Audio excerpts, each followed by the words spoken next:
I would like to call upon stage the man who's the voice and the face of the TMC and Mamata Banerjee in Delhi. We've seen him championing the cause, sometimes even single-handedly, of the opposition in Parliament. May I please call upon Mr. Derek O'Brien, Rajya Sabha MP, the Trinamool Congress Party.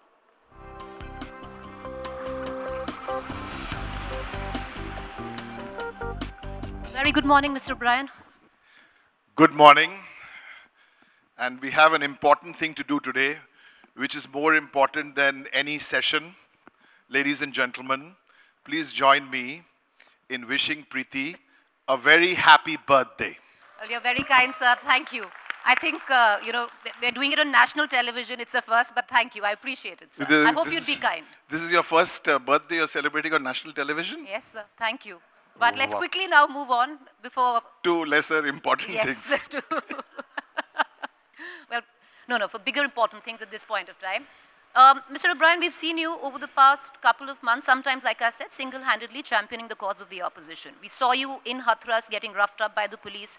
We saw you rush to the well of the House when the farm laws were going on. We saw you get suspended. We saw you squat outside the Parliament after that. Very recently, about 4 days ago, we also saw you being named in the speech by the Prime Minister, where he said, Mr. O'Brien, when you talk about freedom of expression, when you talk about intimidation, very good speech, but make it in your own state.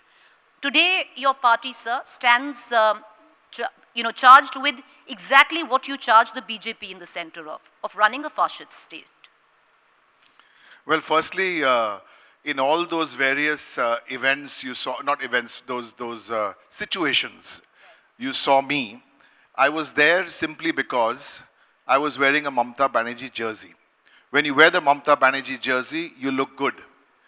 So whether it was Hathras, whether it was Shinghu on the border, this is the way Mamata Di looks at the way she looks at life. So on the 4th of December, in fact, we went to that farmer border and I said, do I go there now? So she said, yes, go there, but make sure there are no television cameras. Just quietly go there with 3-4 MPs and listen to people. Don't give any bites also. So I think that's the whole thing about the way Didi looks at it. This particular one you're talking about is that the Prime Minister's speech where he mentioned... He said that I heard मैंने Derek O'Brien जी को सुना, उन्होंने freedom of expression, intimidation जैसे शब्द इस्तेमाल किए, अच्छे शब्द हैं, जाके अपनी state में सुनाइएगा. Preeti, I'll answer this in 2 parts. Firstly, we raised 11 issues there about how this government had failed the country. They had failed to maintain the sanctity of Parliament. They had failed to protect migrant workers. They had failed to boost the economy. They had failed India's women and children. They had failed on the prep for COVID. All these. We were expecting some answers on any of these 11 issues. Did we get any answers from the Prime Minister? No. 2, this is the classic case of playing the victim card. This is a classic case, if you go back even to World War II, when you are the aggressor, when you are the bully is actually a very slight word, when you are the intimidator, that's the time you come here and hope to play victim. This is the strategy of MSP. MSP as in not in, this is Modi-Shah partnership. Oh, okay. Yeah, so this is their strategy. So this is their strategy to come to Bengal to intimidate. But the lady sitting on this chair yesterday at 5:30 in the evening has ensured that people like us, be it MPs, be it MLAs, and more importantly, be it the Trinamool workers on the ground, we shall not be intimidated by the tourist gang because they keep coming here. Let them keep coming here. If it was such a fascist state, how come Mr. Modi, Mr. Shah, and their minions all come and make speeches here every day and make false promises every day and tell the people that the Citizenship Amendment Act is coming, and now they're spinning it around and saying it's not coming. So you're coming here, you're making your speeches, but we're not going to give you lollipops when you come here. You're coming here and fighting a political battle. So come, here's the suggestion. You come and tell us what you have done for this country in the last 6 years. We will tell you what Mamata Banerjee and the Trinamool Congress have done for the last 10 years. and then let people decide. India today is one of the few, quote unquote, independent platforms where you present both sides of the stories. I think it'll be wonderful if you have on television Mamta Banerjee versus Prime Minister Modi. You'll only need one teleprompter for that. But then you'll have Dr. Amit Mitra debate the economy with Nirmala ji. Or you'll have Mr. Amit Shah choose whoever he wants from Trinamool. We'll debate him on Parliament. And we'll do a tutorial on Parliament. That you can't say you're going to put a farm laws on hold. What do you mean you're going to put the farm laws on hold? Understand, I think they're missing Arun Jaitley, because Arun Jaitley would never have allowed this to happen, because he told them, listen, when you pass 3 bills and you want to put a pause on it, there's a method. You have to bring another bill, you have to repeal those 3 bills. But then this is different. This is the Gujarat Gymkhana trying to be the government of India. Mr. O'Brien, you say that we're a neutral channel. We wear our neutrality with immense pride. Most of the time. No, sir, all the time. Okay, sometimes it might not suit you. Preeti, it's your birthday. I'm trying to lighten things up, you know. No, sir, but let me come back to it. Like I said, we wear our neutrality with immense pride. Therefore, I'll come back to the question I began with. You say that you're not a fascist state, is the charge which is made by the BJP. Of course not. This is their victim card. Listen, you have to understand this. Now, during the lockdown, it gave us a lot of extra reading, you know, to do. I mean, Naomi Klein, I think she's in her 50s, she's written this fabulous book, which I was reading during the lockdown. It's fabulous, you know, and she tries to explain how this is done. It's called shock therapy. This is what is being done. You're talking about cult. Okay. What is shock therapy? Shock therapy is the ability to intimidate and influence through shock. Okay. How is it done? You go and after you intimidate, then you influence. So what do? You announce demonetization at 4 hours notice. Bang! And then you hope to change perception. It's another matter that within 2 hours, Chief Minister of West Bengal said, withdraw this draconian decision. No other party said it, only one. More shock therapy. Bang, you announce. Another 4-hour lockdown, 21-day lockdown, 4 hours notice. Bang! Monday morning, you bring the Article 370, you bring it in Parliament. Another occasion, Farmer Bill, bang! No ordinance, no select committee, no scrutiny, bang! This is what is known as shock therapy. Okay. And shock therapy is a strategy to intimidate, to influence. If you're talking about cult, the people who do this cult, you know, they're a good cult. I mean, I don't want to get into dictionary definitions, but as I understand it, there's a cult and there's an icon. There's a good, like, I was, you know, a Beatles fan. You know, you grow your long hair and that's cult. Rajesh Khanna, to me, when I was in middle school, to me, Rajesh Khanna was an iconic positive. There's also the bad cult, Jonestown massacres in the 70s, where 900 people died. 300 of those people were below the age of 17. The cult in California gave them all cyanide, so they all drank the cyanide. So we need to be careful. Okay. And we need to rationally ask questions and not allow the cult to happen. All right, sir. Let me ask you a question when we talk about freedom of expression. Preeti, I Sir. just want to give you 2 pictures. If you allow me to paint 2 pictures, because otherwise all these words I've used will not get across what is the cult and what is the ideology. Paint the picture, sir, then I'll ask 2 my pictures question. only. Yes. So one picture is during COVID. There is this lady, COVID is just like March. There is this lady who goes to the marketplaces and everyone's trying to communicate through words, through graphs, is how do you do physical distancing? What does she do? She goes there and she starts drawing circles. Not perfect circles, but she starts doing circles. Now that's one photograph of COVID. Here's the second photograph. Garden, man, peacock. All right, sir. Can I ask my question? Yeah. We talk about freedom of expression. Last week in Alipur North, one BJP worker was arrested for a Facebook post. Last year, Saifukul Islam, Arambagh TV editor, arrested because he exposed corruption. Last year, BJP girl from Howrah, young girl, 21, arrested for a Facebook post. How are we different than what's happening in the country? Very nice. It takes me back to my first argument. Victim card. You've given me 3 names. I can give you more, sir, but then Please give me, I'll give you only one.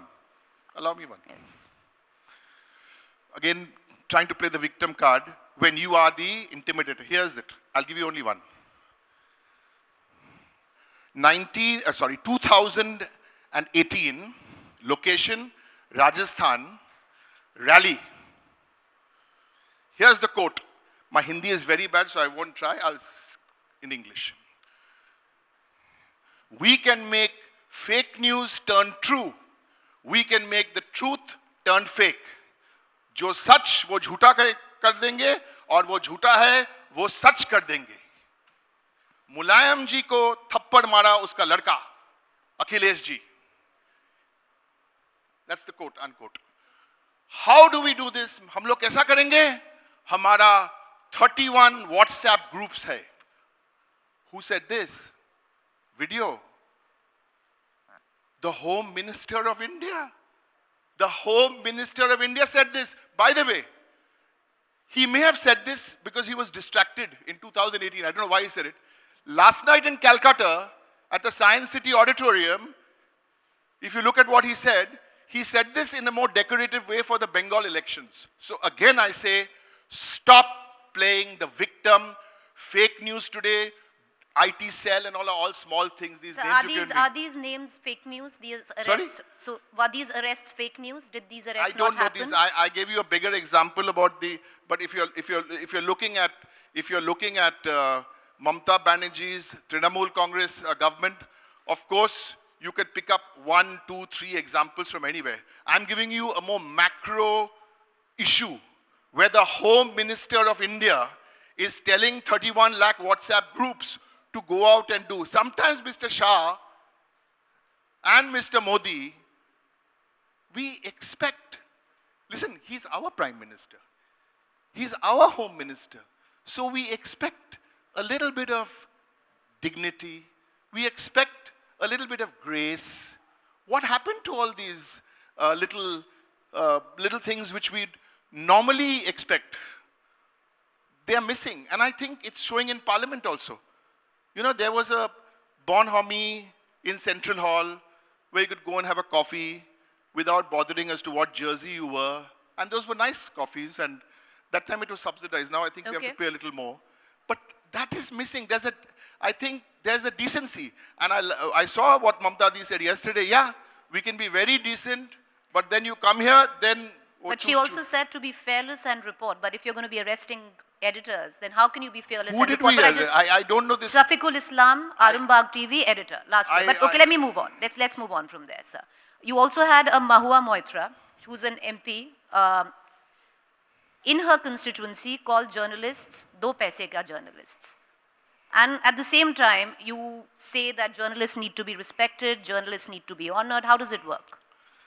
Well, firstly, since you brought up Mahua's name, Mahua, Professor Shogota Roy, and Trinamool, in the last 10 days, for everybody, anyone who thinks that there is no opposition in India, quote unquote, we must give credit where it is due. The Trinamool is speaking out in Parliament.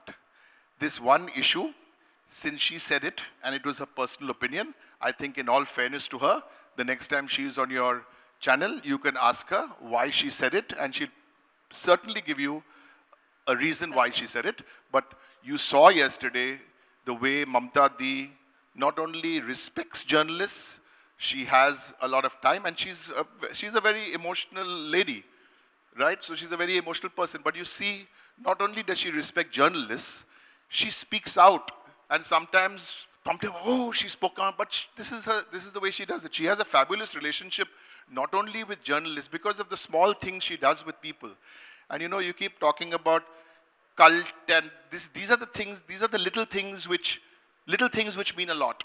I don't know if you've ever traveled with Mamata Di or we've seen her at an airport, and sometimes we find it difficult to follow her example.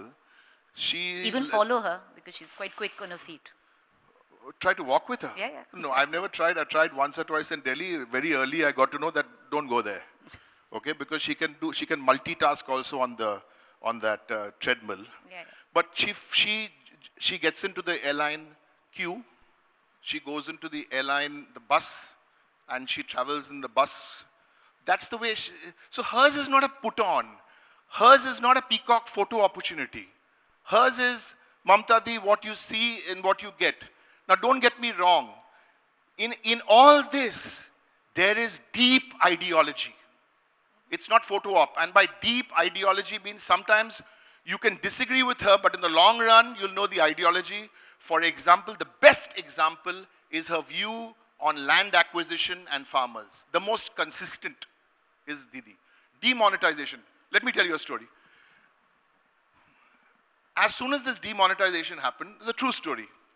We were all kind of thinking what to say. It happened about 8 o'clock, 8:30, the usual time for shock therapy time. So, and suddenly, boom, went this tweet from Mamta Di. Withdraw this draconian design. So many are thinking, oh gosh, did we consult any economist? Did we consult? No, she just did it. And what happened? 10 days or 2 weeks later, we were in Parliament, and I was told, let's get some political parties together. We'll march from Parliament to Rashtrapati Bhavan. Nobody came, Preeti. Only Shiv Sena, excuse me, and Omar Abdullah, we called him and said he came down. That was it. She said, go for it. Another example, you talk about ideology. Farm bill. Shingur, everybody knows, 26-day hunger strike. But when the farm bills came to Parliament, I remember that, 2013, the bill was about to be voted on. I went out to Central Hall because there's no network in, actually there is network in Rajya Sabha, but that's a secret. But you come to Central Hall, and I made a call saying that it looks like we are going to be in single digit votes in Rajya Sabha opposing this bill, single digits. And the other side is like huge. And I'm not talking about BJP, by the way, huh? Okay. This is Congress-BJP partnership. Because that was 2013. 2013. So she said, how many? I said, maybe 7, maybe 8. She's saying, even if it's 3, oppose the bill with a division. Means you have to, not a voice vote. We opposed that bill in 2013. Check the records of Parliament. 7 votes of Trinamool against the bill in 2013. What happened after that? What did Supreme Court say in 2016? That's the law. BJP government after that came. They brought a bill with a modified bill. What has happened to land? Today, India's view on land, which is industry must benefit, farmers must not be conned, is Mamta Banerjee's view. It's not the Congress view or the BJP view. All right, okay. Mr. O'Brien, you talk about how different, you gave us those 2 splitting images. But away from the optics of the circle and the peacock, would you reckon there are huge amounts of similarities with Mr. Modi and Mamta Banerjee? Both, you talk about cult, both are cult figures. Both are, run their party with an iron hand. They pretty much manage affairs, micromanage affairs. Would you reckon, do you see a similarity between the two? You're talking about personalities. We'll talk about ideology as well and what the Trinamool ideology is. For me, a cult figure is a negative figure. So Mamata Banerjee can never be a cult figure. Do you see any similarities between Modi and Mamta? And the 2 people you're talking about is someone who I have admired, respected, loved, and look up to from 2004. That's a long time. The other gentleman, I see him when Parliament is on for about 7 minutes during question hour. How can you even think about comparing these 2 people? I mean, I think with all due respect to the Honorable Prime Minister, you can't compare this in a difficult political, in a mostly misogynistic political environment, to make it first. Mamta Banerjee, everyone talks about the fight with the CPM. No, read so many of her books. Her first fight was not against CPM. Her first fight was against the pressures she was through the 80s and the 90s after Rajiv Gandhi's death with the Congress party. That was her first big battle. So you see no similarities at all? After that came what? She was down to 1 MP. 1 MP. Who from 1 MP to 26 MLAs, look where she is today. So it's a very different, you can't compare chai and, no, I can't do this because A, I don't know the second gentleman, but I'll give you 3 examples. One, demonetization. Who handled it better? Mamta. Let's talk about, this is not about people, this is about... Mamta Banerjee reacted to demonetization. Not reacted. Mr. Not reacted. Why on the other day you get a... What did she say? Withdraw this draconian decision. Give me 50 days and after that, any punishment is good for me. Trash. Trash. What happened after 50 days? Come on, let's get real. All the hype and the hoopla and everything else, where has Narendra Modi and Amit Shah delivered? Delivered. We're talking about comparing one lady with chappals with a man in a Kashmiri shawl. That's not important. Those are optics, sir. Those are optics. We're not talking about... This is not about optics. This is about ideology. What do you believe in? Do you believe that those farmers... Do you believe that a bill can be passed in Rajya Sabha in that way? Can you believe that be it Congress MPs or CPM MPs or Trinamool MPs standing there and asking for a division? It's my right as not as an MP. It is my right as a citizen of India to ask for a vote. Why didn't you ask for a vote? Why? You really want to know the story why? With all respect to the chairman, because Modi and Shah told them, no vote, pass this bill. So, Mamta Di has a deep ideology. GST, what did you do for GST? We were pro-GST. We all cooperated with Mr. Jaitley. Dr. Mitra was the chairman of the Empowerment Committee. What did you do? You just screwed up the implementation of GST. So we start comparing.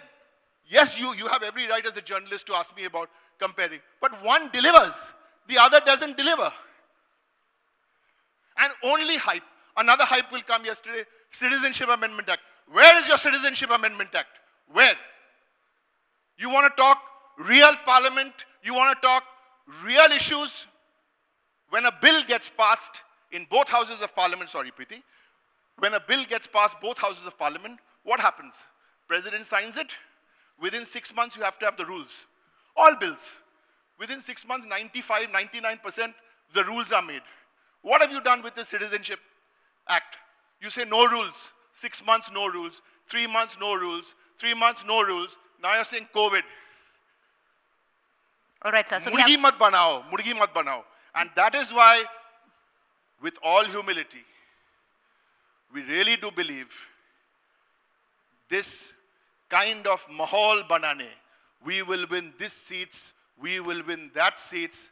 I heard what the number Mamta Di gave yesterday. I heard. And I heard the number Mr. Shah gave. 200 से ऊपर पूर्ण बहुमत.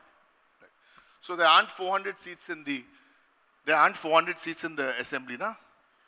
Please call us back at next year's conclave to see whether the lady with the chappals were right or the manager of the tourist gang was right. All right. Now we have 7 minutes. We're going to go express on all our questions. You talk about ideology, sir. The TMC ideology, what is the constructive ideology of the TMC? It's steeped in anti-left, anti-Congress. If there is no Mamta, what is the TMC ideology? You already have defection. You have an Adhiranjan Chaudhary who comes out and says, merge with us. I'm a little sad that you're asking me this now. I've just told you on land what is our ideology. I've just told you when we give out a health card here in Bengal, 10 crore health cards are being given out. That's our ideology. It's a blue card. It doesn't matter. A blood test is not done to check whether you're Hindu, Muslim, Christian, Buddhist before you're given the blue card. That is our ideology. Our ideology is that 69 lakh girls get the scheme, which is a WABE Kanyashri scheme which got a UN award, unlike a Beti Bachao, where more than 70% of the Beti Bachao expenditure is based on advertising. That is our ideology. So when you talk about ideology, you have to talk to me about facts. Our ideology is, when you say you will double farmer income, the Honorable Prime Minister said it, He said he'll double farmer income by 2022. At current rates, that will not happen before 2028. Mamata Banerjee didn't double farmer income in Bengal from 2011 to now. She's tripled farmer income. This is ideology. There's a difference between ideology and hype. You can change your t-shirt, you can change your shawl, you can change your kurta, but you can't change your ideology. If you really had ideology, why aren't you talking about demonetization anymore? If you really have ideology, why did you all oppose GST when you were in Gujarat? Will this ideology sustain if there is no Mamata Banerjee? You already have an Adhir Ranjan Chaudhary who in Parliament 3 days ago said, merge with us, you're losing so many people every day. Since he said that, and I don't know what he said, Congress could consider a demerger with the Trinamool Congress. It can happen in the reverse. It can happen in the reverse. You know, I'll tell you something. You watch the fun after May 15. After May 15, you watch. There's a lot of things which we discuss in Central Hall, which can't be discussed in conclaves. I can tell you something. Across the board, this country is looking for one man or woman who they can all rally around. And my guess is, it's a woman from Eastern India. You're saying Mamata Banerjee now will go national after this election? Is that what you're saying? Are you saying the opposition is going to rally behind the name of Mamata Banerjee and the TMC going ahead for 2024, sir? Is that what you're saying? I'm sad you used the word that Mamata Banerjee is going national. Mamata Banerjee is already international. There are a couple of international, again, positive icons who've come out of Bengal. And I'm not comparing anybody. In the 70s and 80s, we had a woman with a blue sari who went beyond national and international boundaries in a different way, Don't mix up the two. This is a different way. I'm using it as an analogy, not to create a controversy. Does Mamata Banerjee have prime ministerial ambitions? Because that's what you're indicating. People decide. People will decide. People will decide. Our focus now is what? Our focus is that here's the focus of the All India Trinamool Congress in the next 2 months. Focus, they're coming at you, the tourist gang, money, media power, all kinds of dirty tricks department, social media, all this pressure. And what do we have on this side? We have one lady with a team. This lady with her team, we'll take them, because this is not only about tourist gang versus Trinamool. This is a much bigger fight. And she's going to lead this fight in 2024, you're saying? You just said it, there's a woman in chappals in a white sari. Anything I say about 2024 will be very, very inappropriate, because that means I am not focused. And the focus is 2021.